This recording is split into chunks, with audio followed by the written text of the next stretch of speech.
Hello, greetings, everybody. My name is James. I'm from the internet. Today we are going to be talking about herd immunity. Now, for those of you who have heard this term bandied about a hell of a lot over the last 2 years, not quite sure what it means, allow me to explain in layman's terms before we get to the story that correlates with this specific subject. Herd immunity is when the overall amount of beings in a group of beings reaches a high enough percentage of active exposure to a virus that enough people have the antibody currently in their system that as the virus passes along, nobody else that the virus goes to is unexposed. And essentially what happens is the virus dies out because there aren't enough active hosts for it to be constantly fed to so that it can continue going on and on and on. So, when we started all of this 2 years ago, there was a lot of talk about how we could get to herd immunity. On the right, people just wanted to let everybody get exposed, just walk around and have parties, breathe on everybody, go cough on grandma. It's cool. If we all cough on each other enough, we'll all get exposed, the weak will die, everybody else will be good. On the left, they kept saying, hey, let's put on masks, let's socially distance, let's all stay away from each other until we can get a vaccine, and then we mass vaccinate, and then we'll be good. Depending on which route you want to take, both of them were initially supposed to lead to the same place, herd immunity. Well, now that we're deep into year number 2 of this, it looks like, for a number of reasons, that this is probably not going to happen.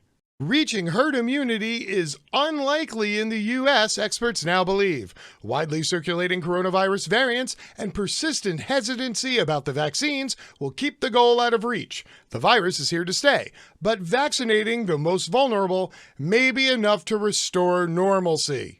For what it's worth, in my life, I call this setting the bar low so you can manage expectations.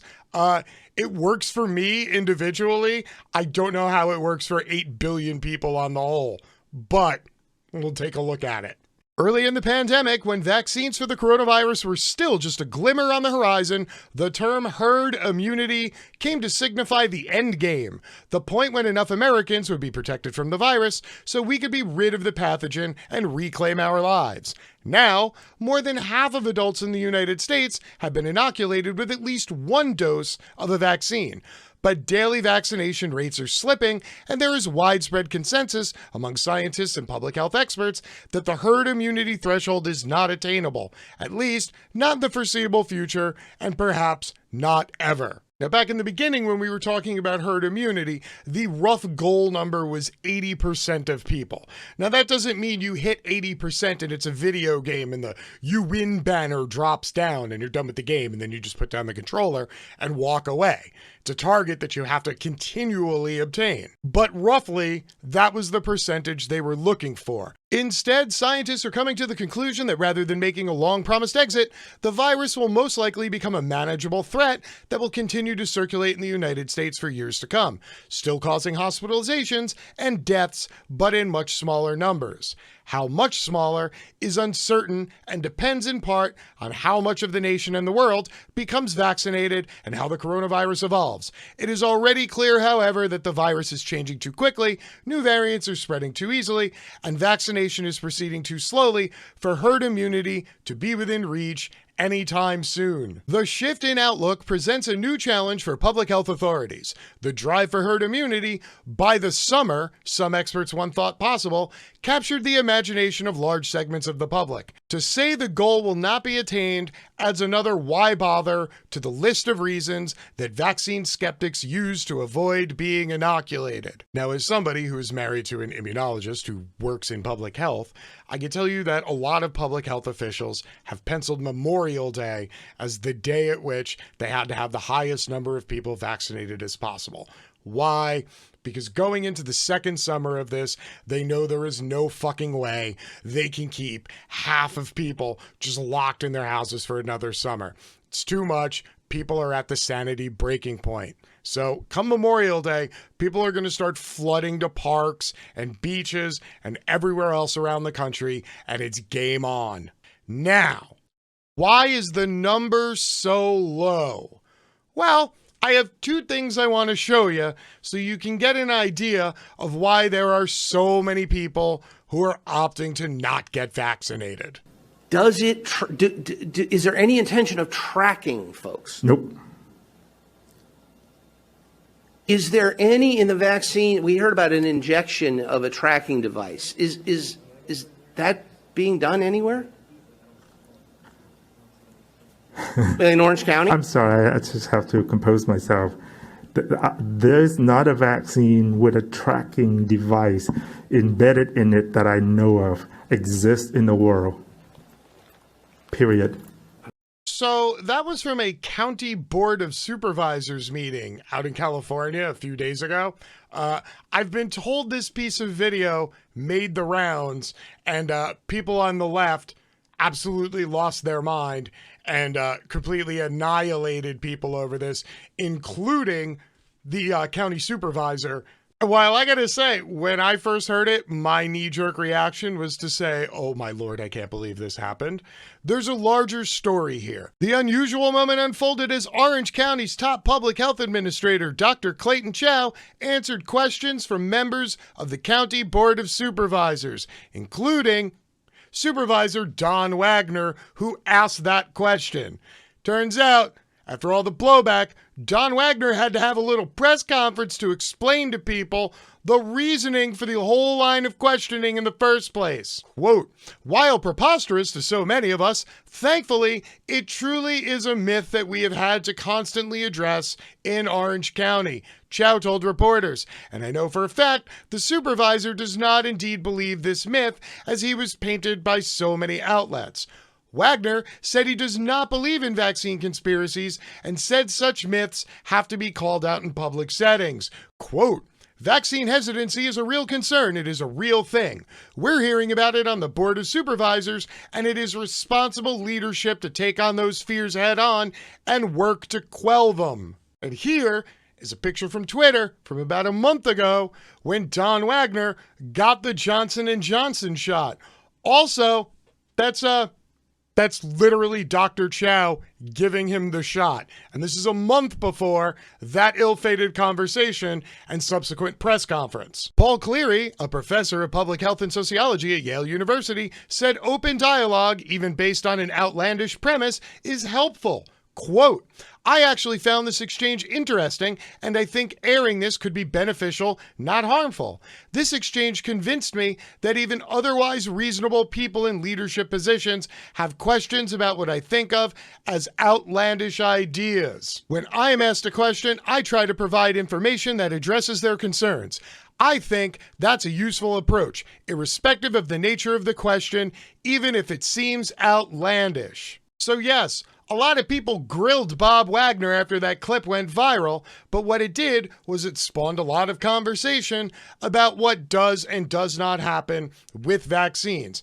And yes, I know it seems ridiculous that we have to keep saying they aren't putting tracking microchips in the vaccine, especially to people who walk around with a cell phone in their pocket. You know, the thing that has a GPS tracking chip directly built into it that everybody is seemingly quite okay with having on them 24/7 so they can be tracked. Orange County is a sprawling Southern California suburb with over 3 million residents. It's California's third most populous county and the sixth biggest county in the United States of America. The county was once a bastion of Republican politics, but it has gone decidedly blue in recent years, with Democrats now holding 5 of its 7 congressional seats. Wagner, a Republican who was formerly mayor of Irvine and a state assembly member, represents the 3rd District of Orange County. Wagner is urging his constituents to get their shots. Quote, I continue to encourage everybody to get vaccinated if they can. So it turns out that this entire line of questioning was one that Wagner and Chow had previously determined they were going to discuss during this public meeting so that he could get a trusted medical person on public record saying this is a conspiracy theory and there aren't tracking chips in the vaccines. And what happened was a whole bunch of blue checkmark liberals on Twitter found out that this dude was a Republican, saw that clip, and then immediately attacked him. thus doing the thing that they often accuse Republicans of doing, which is politicizing a virus.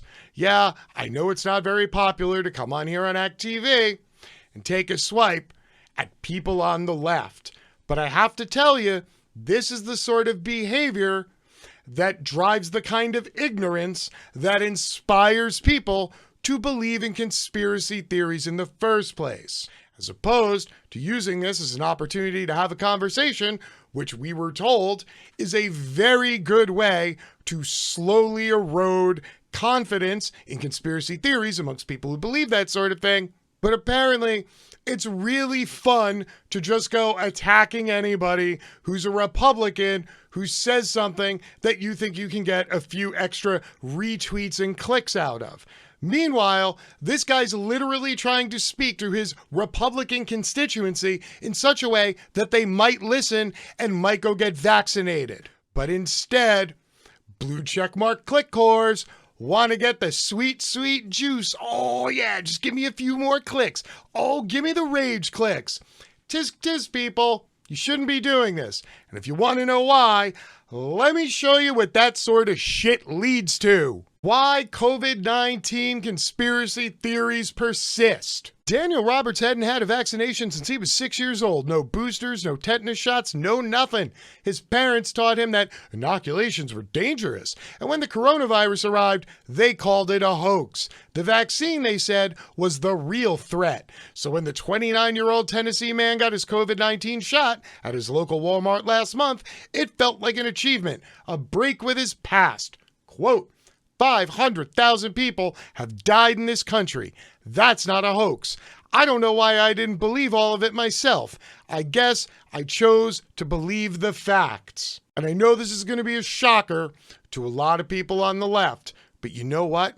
There are a lot of people who are actually on the fence about getting a COVID vaccine. It's not as cut and dry as the blue checkmark rage army on social media would have you to believe. It is actually possible to convince people with science if you don't immediately attack them and belittle them and dogpile on them just because they happen to have an R next to their name. As the world struggles to break the grip of COVID-19, psychologists and misinformation experts are studying why the pandemic spawned so many conspiracy theories, which have led people to eschew masks, social distancing, and vaccines.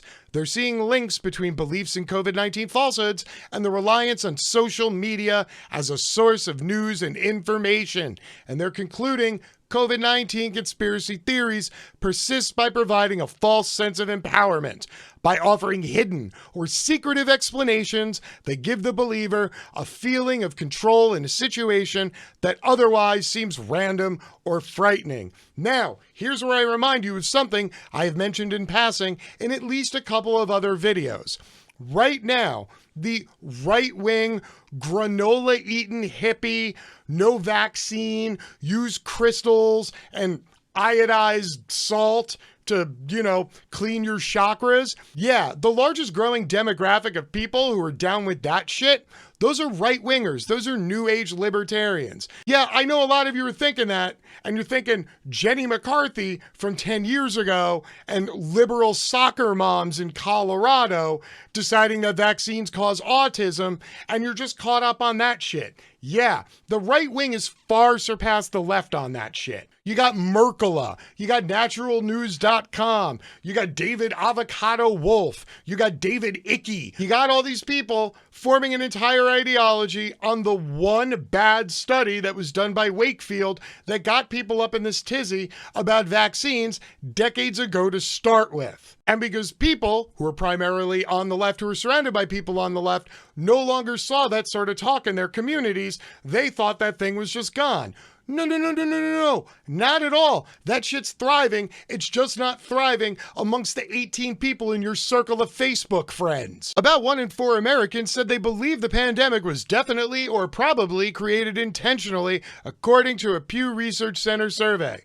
Other conspiracy theories focus on economic restrictions and vaccine safety. Increasingly, these baseless claims are prompting real-world problems. Now, I know y'all aren't going to be too happy to hear this from me, but yeah, this is kind of where we need to maybe like pull the e-brake a little bit and slow down, cut it out with the derision and the dogpiling. Because yes, while the far right OANN Trump sycophants are going to continue to politicize this and make it sound like a giant conspiracy theory, even though their god emperor got both the vaccine and the COVID treatment, this is just where they're at and the politicization and the marketing game. Y'all got to stop feeding into it, okay? Because everybody else who's not of that ilk, who's sitting on the fence, they need information and encouragement, not dogpiling and derision. Memorial Day is coming quick, and when it happens, all bets are off. So for the love of God, people, spend the next month encouraging vaccination and not deriding people who aren't sure it's the path they might not want to go. Thank you. Until next time, my name is James. I am from the internet, and I'm out. Peace.